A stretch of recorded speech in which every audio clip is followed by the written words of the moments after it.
action let's go 저 건물을 찾으러 Halo semuanya, nama saya Rasya Dania. Nama saya Sabrina Mahidana. Nama saya Naila Wijaya. Nama saya Anis Fitrianingsih. Nama saya Nita Luna.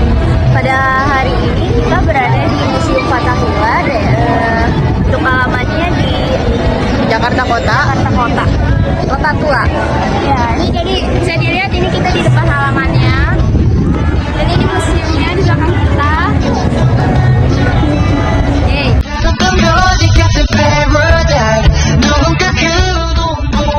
Nah, kita sudah sampai di Museum Fathahillah. Di halaman depannya bisa dilihat dari di kiri halamannya itu dulunya tempat ini tempat hukuman pancung dan gantung yang dimana para jenderal melihatnya dari atas sana.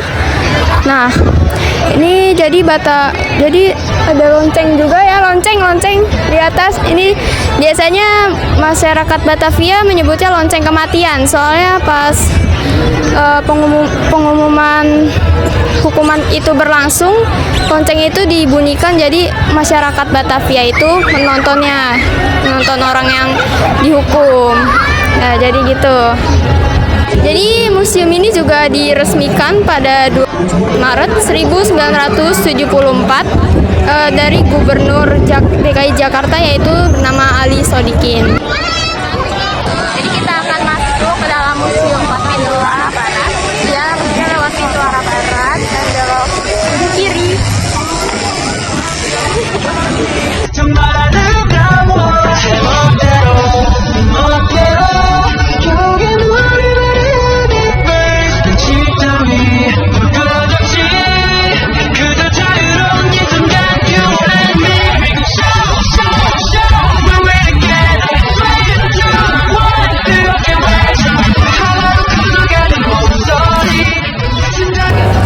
Di belakang saya ini terdapat mural yang digambar oleh Harijadi Sudijodjo yang dimulai pada tahun 1975.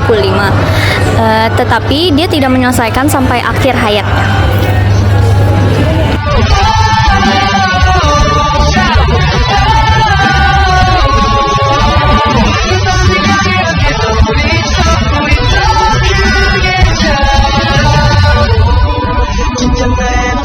Sumur ini adalah sumur peninggalan Belanda tertua di Batavia yang dibangun pada 1707 yang mata airnya digunakan untuk pembangunan gedung ini.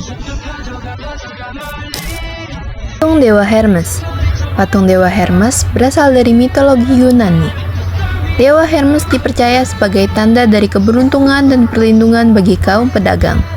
Letaknya ini bisa didapat di bekas penjara bawah tanah laki-laki.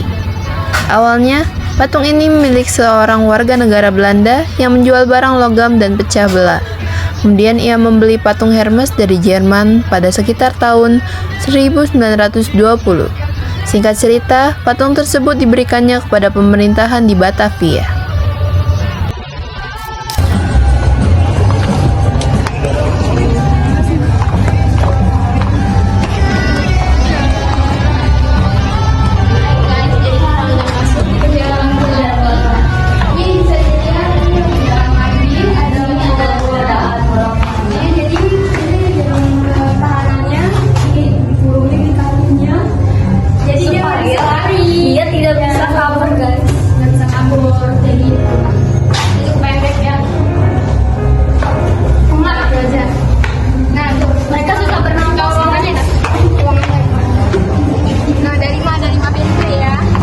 지진 하늘빛 해는 잠들고 바람이 불면 다 지나가고 있어 꿈에서 깬 듯 다시 새롭게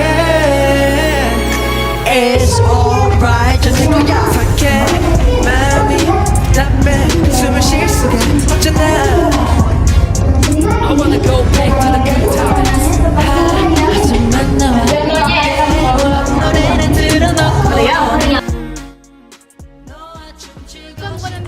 Jadi sekarang kita mau masuk ke gedung.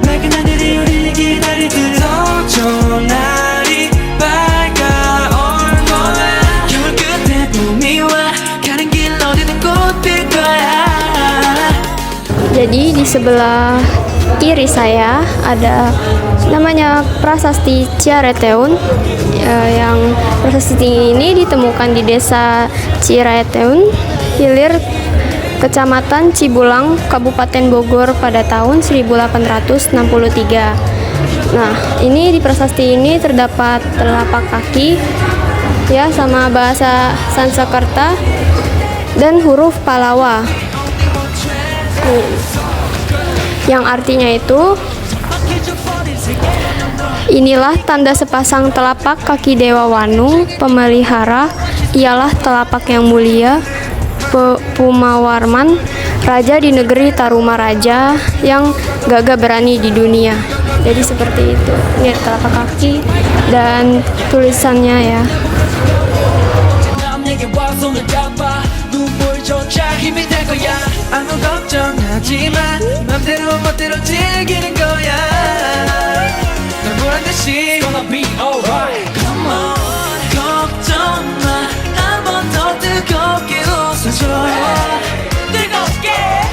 Lukisan 3 keputusan pengadilan.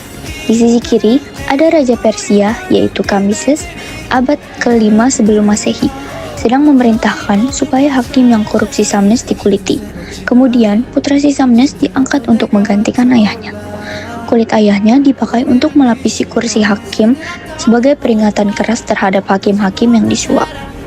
Lalu di tengah ada Raja Solomon yang mengambil keputusan bijaksana mengenai seorang bayi yang diperebutkan oleh 2 orang wanita, yang masing-masing menyatakan sebagai ibu kandungnya.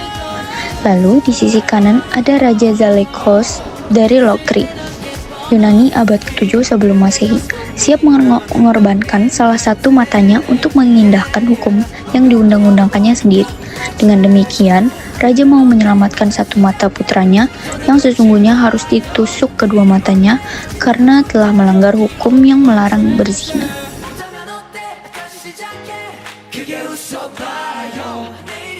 Yang diketahui bahwa Batavia adalah sebuah kapal dari perusahaan Hindia Timur Belanda atau yang kita kenal sebagai VOC. Kapal ini dibangun di Amsterdam pada tahun 1628 sebagai kapal utama dari salah satu dari 3 armada tahunan. Kapal-kapal perusahaan dan berlayar pada tahun tersebut dalam pelayaran perdananya menuju Batavia, ibu kota Hindia Timur Belanda. Koen juga sangat serius dalam membangun Batavia. Ia mempersiapkan berbagai macam pejabat kota. Tujuannya adalah agar kehidupan di Batavia bisa teratur. Terlebih lagi, Koen ingin kehidupan di Batavia benar-benar mencerminkan gaya hidup Belanda dengan moral yang terjaga. Lukisan karya monumental seniman Sido Darsono Sujojono bertajuk Pertempuran Sultan Agung dan Jan Pieter Zoon. Karya yang kini berada di Museum Sejarah Jakarta itu berhasil menampilkan esensi perjuangan Sultan Agung dari Kesultanan Mataram dalam mengusir VOC atau Persekutuan Dagang Belanda dari Nusantara. Serangan di Batavia pada tahun 1628 hingga 1629 tersebut juga menjadi bukti bahwa Sultan Agung dan rakyat Mataram menolak despotisme Belanda. Tiap-tiap panel itu mengisahkan dengan detail cerita mengenai situasi konflik pada masa kekuasaan Mataram hingga munculnya VOC yang menguasai perdagangan rempah di Nusantara. Sultan Agung merupakan figur penting dalam sejarah Jawa abad ke-17. Saat itu dia tidak senang kehadiran Belanda di tanah Jawa karena dapat mengancam kedaulatan Mataram. Di samping itu, penyerangan itu juga memiliki motif ekonomi, sebab Batavia merupakan wilayah strategis perdagangan. Sekarang saya berada di ruangan persidangan. Bisa dilihat di belakang terdapat 4 kursi. Pada ruangan ini terdapat 6 kursi dan meja yang berbentuk elips yang dahulu digunakan untuk persidangan oleh para hakim untuk para terdakwa yang akan diputuskan hukuman mati, pembuangan atau bebas, namun kebanyakan tahanan memilih untuk hukuman mati. Pahlawan nasional yang pernah menjalani sidang di ruangan ini yaitu ada Pangeran Diponegoro dan Cut Nyadin. Mereka mendapat hukuman pengasingan ke dua tempat berbeda. Pangeran Diponegoro diasingkan di Makassar dan Cut Nyadin diasingkan di Sumedang. Replika lukisan ini merupakan gambaran dari perempuan bangsawan pada masa Belanda. Gaun merah yang dikenakan oleh perempuan tersebut merupakan pakaian yang dahulu biasa dikenakan oleh istri para bangsawan pada masa Belanda. Kita masuk ke penjara khusus perempuan. Penjara ini lebih pendek daripada penjara laki-laki. Konon, dulu di penjara ini dihuni sekitar 40 hingga 50 orang di dalamnya, dan mereka dibiarkan begitu saja tanpa diberi makanan dan minuman. Sebagian dari tahanan ini meninggal sebelum adanya proses persidangan. Tahanan yang sempat merasakan dinginnya penjara wanita ini dikabarkan pahlawan wanita dari Aceh, yaitu Cut Nyadin. Selesai sudah vlog kita hari ini. Semoga materi ini bisa bermanfaat untuk kalian dan penjelasannya mudah dipahami. Mohon maaf jika